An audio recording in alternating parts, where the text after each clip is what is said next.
आज हम पढ़ाएंगे बंगाल की खाड़ी का अववाहि तंत्र। तो बंगाल की खाड़ी का अववाहि तंत्र किसे कहते हैं? वे नदियां जो डायरेक्ट या किसी नदी की सहायता से अपना जल बंगाल की खाड़ी में गिराती हैं, वे बंगाल की खाड़ी के अववाहि तंत्र कहलाती हैं। तो इसकी ट्रिक्स है, बामनी कोक पी के मेज बनाकर बेचा गंभीर होकर। बामनी कोक पी के मेज बनाकर बेचा गंभीर होकर। तो बामनी से हो जाएगा अपना बामनी नदी, बामनी नदी। सबके पीछे नदी तो लगाना ही है। उसे हो जाएगा कोठारी, कहां से हो जाएगा काली सिंध,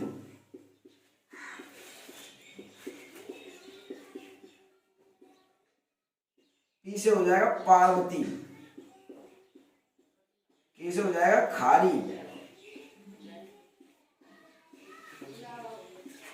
मेज से हो जाएगा मेज, पूरा पूरा मेज ले लेंगे, और बना भी पूरा लेंगे तो बनास,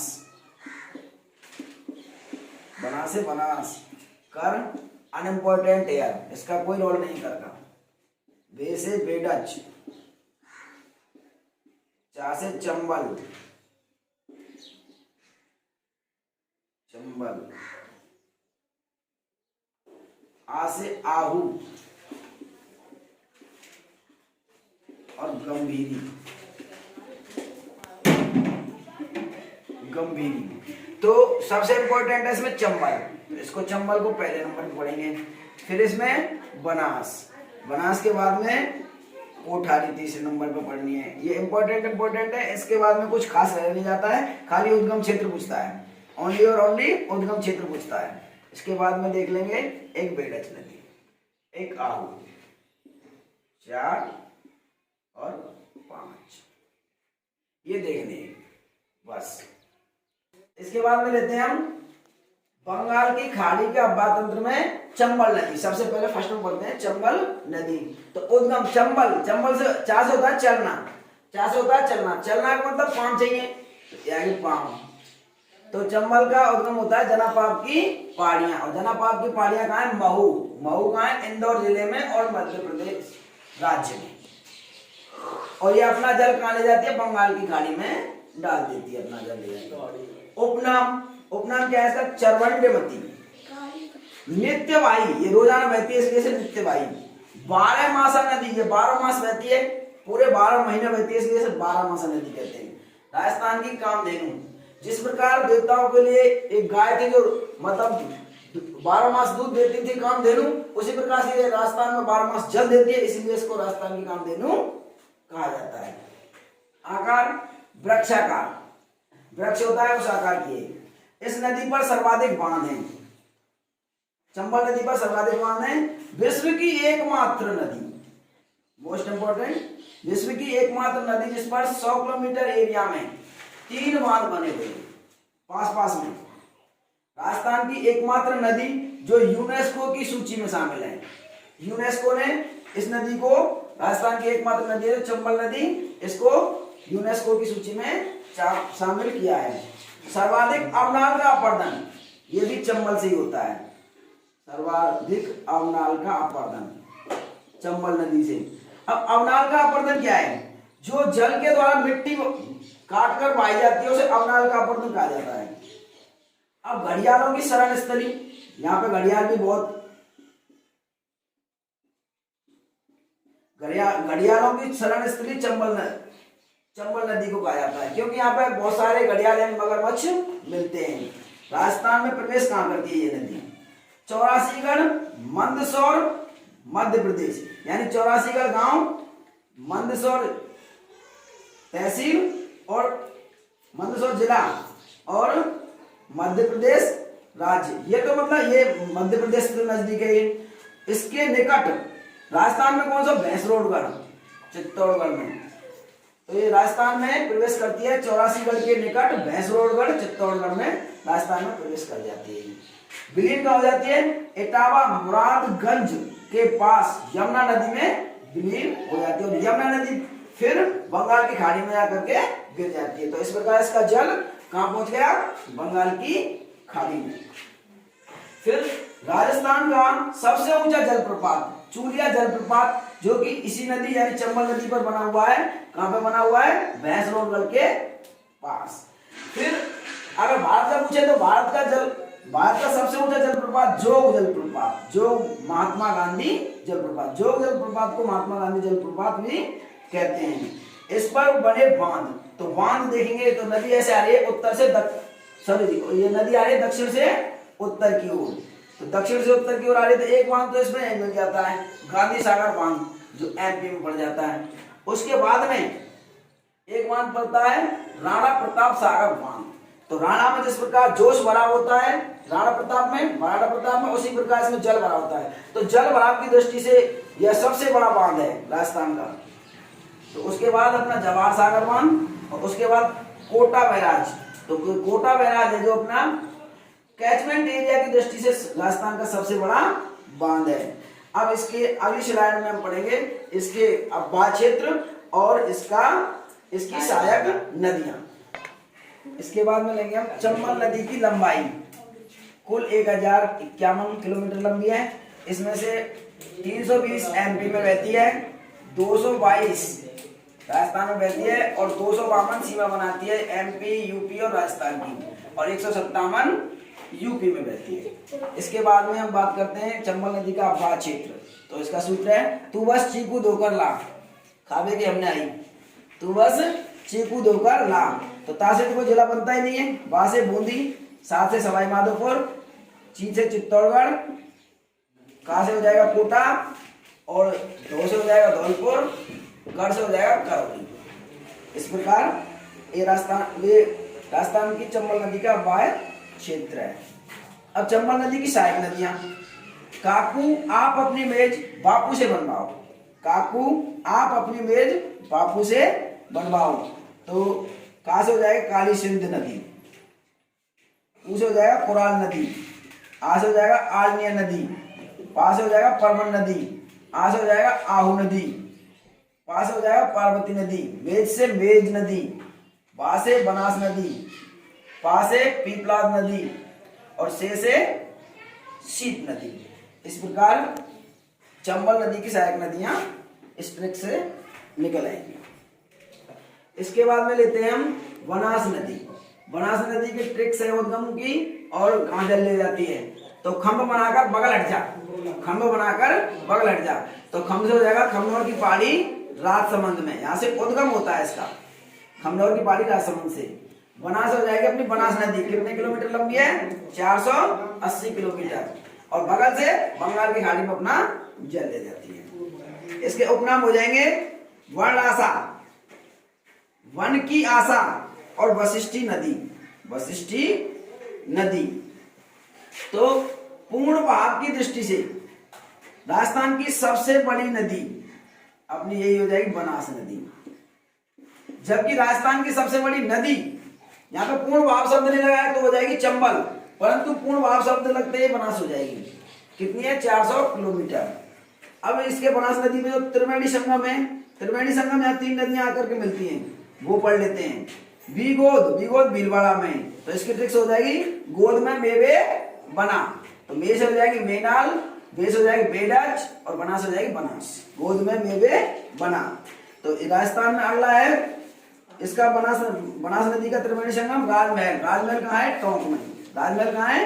टोंक में। अब राजमहल की ट्रिक्स है राजमहल में बनाकर खावे, राजमहल में बनाकर खावे। राजमहल में वैसे तो बना बनाया मिलता है, परंतु एक शख्स ऐसा भी है जो राजमहल में बनाकर खावे। तो बनास हो जाएगा बनास नदी, खास हो जाएगी खारी, और बेस हो जाएगी बेडच। ये त्रिवेणी संगम है। फिर इसके बाद में रामेश्वर। रामेश्वर सवाई माधोपुर में है, सा से सवाई, मां से माधोपुर, इसमें हो जाएगा। तो इसकी ट्रिक्स है राम ने सीवर का पानी चंबल में डाला, तो राम से तो हो जाएगा रामेश्वर। रामेश्वर जो अपना त्रिवेणी संगम है वो सवाई माधोपुर में। सी से हो जाएगी शीत नदी, और वा से हो जाएगी बनास नदी, और चंबल से हो जाएगी चंबल नदी। तो इस प्रकार ये त्रिवेणी संगम तीनों क्लियर हुए। इसके बाद में लेते हैं बनास नदी का अब्बा क्षेत्र। तो बनास नदी का अब्बा क्षेत्र है अब राज भी चित्त लगाकर टोस खाएगा, चित्त लगाकर टोस खाएगा। तो आ से हो जाएगा अपना अजमेर, आ से अजमेर। बा से हो जाएगा बनास नदी, बनास नदी के अब्बा क्षेत्र है बनास नदी। और राज से हो जाएगा राजसमंद,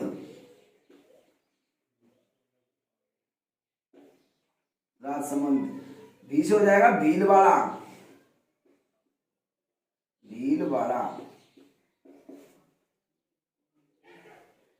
चित्त से हो जाएगा चित्तौड़गढ़,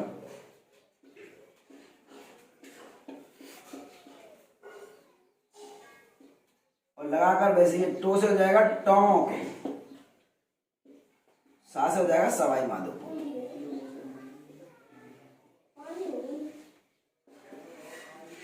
माधोपुर। इसके बाद में राजस्थान की सहायक नदी देखते हैं। तो सहायक नदियां, राजस्थान की सहायक, सॉरी राजस्थान की नहीं, इसमें देखते हैं सहायक नदियां देखते हैं। इसमें बनास नदी की, बनास नदी की सहायक नदियां कौन कौन सी हैं? तो इसका सूत्र है धुआंधार बेको मास, धुआंधार बेको मास।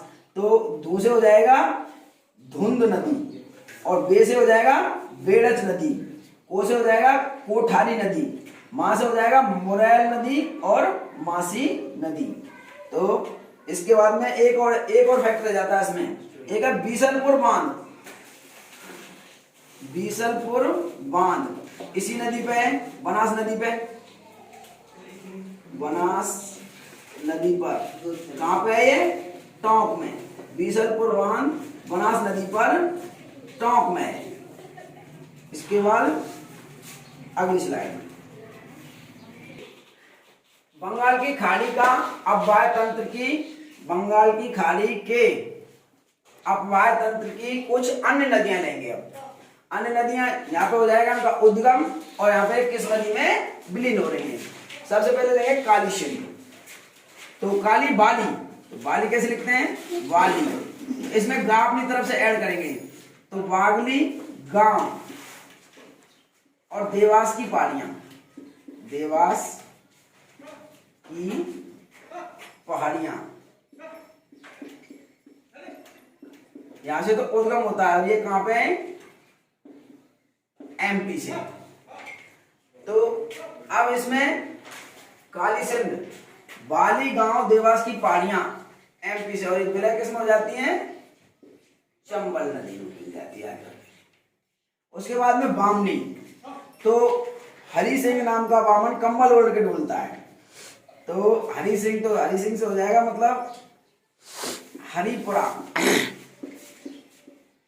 की पहाड़ियां, हरिपुरा की पहाड़ियां कहां पे? चित्तौड़गढ़ में, गढ़ में, और ये भी चंबल में विलय हो जाएगी। उसके बाद में आती है कोठारी नदी, तो कोठारी नदी को याद करने की ट्रिक्स है, देवर की कोठरी बन गई, तो देवर से हो जाएगा दिवेर, दिवेर की पहाड़ियां, और दिवेर की पहाड़ियां कहां है? राजसमंद में, राजसमंद में। और बन गई से हो जाएगा बनास नदी में विलय, बनास नदी। तो देवर की कोठरी बन गई, बन से बनास नदी। अब इसके बाद में लेंगे हम ये कोठारी, कोठारी तो ये हो गया। इसके बाद में आई पार्वती, पार्वती बैठती है शिव के पास में, तो सी तो हो जाएगा सीहोर की पहाड़ियां, सीहोर की पहाड़ियां कहां हो गई? एमपी में। और कैलाश पर्वत बैठती है, बेसिकली ठंड पड़ती है यहाँ पे, तो ठंड पड़ती है तो क्या ओढ़ के बैठना पड़ेगा? कंबल, कंबल यानी चंबल।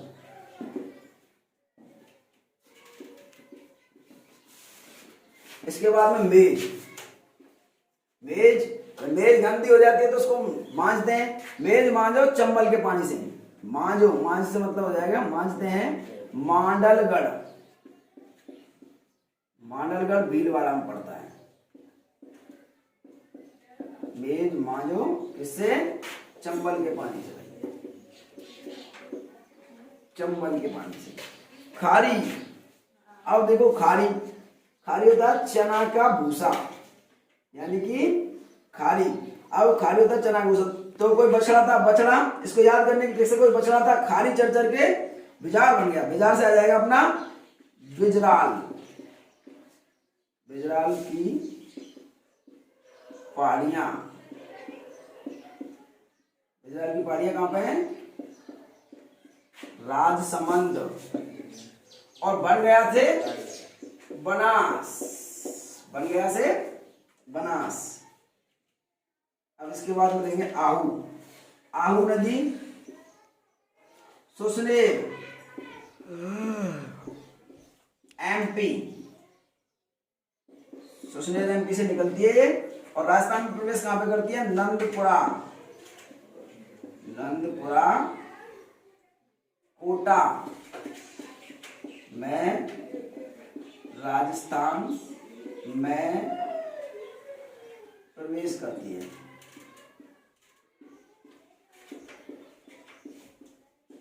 और ये मिलती किसमें है भाई,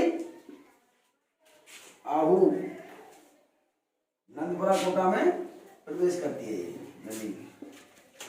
इसके बाद में लेंगे बेड़च नदी, बेड़च नदी बेगो, तो गा से हो जाएगा गोगुंदा, गोगुंदा की पहाड़ियां, गोगुंदा की पहाड़ियां कहाँ है, राजसमंद में।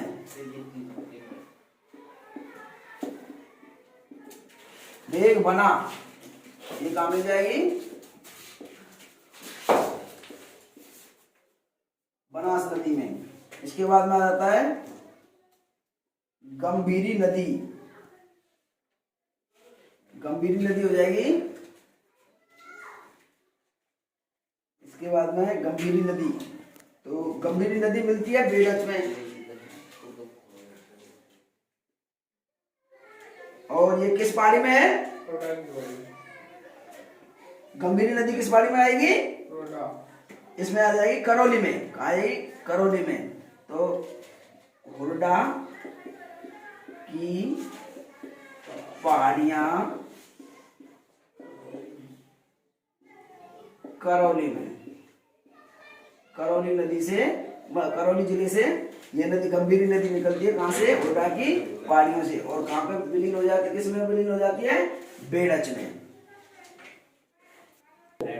तो इसमें अब हाँ एक ये बचता है अपना आहू, आहू सुसनेर एमपी से निकलती है, नंदपुरा कोटा में राजस्थान में प्रवेश करती है, और ये काली सिंध में विलय हो जाती है, काली सिंध में, काली सिंध नदी में मिल जाती है ये। तो इस प्रकार आज हमारे बंगाल की खाड़ी की अववार तंत्र की कुछ महत्वपूर्ण नदियां, प्रमुख प्रमुख नदियां हैं जो कंप्लीट हुई। अगर आपको हमारा ये वीडियो पसंद आता है तो लाइक करें, शेयर करें और सब्सक्राइब करें। धन्यवाद। आज हम पढ़ाएंगे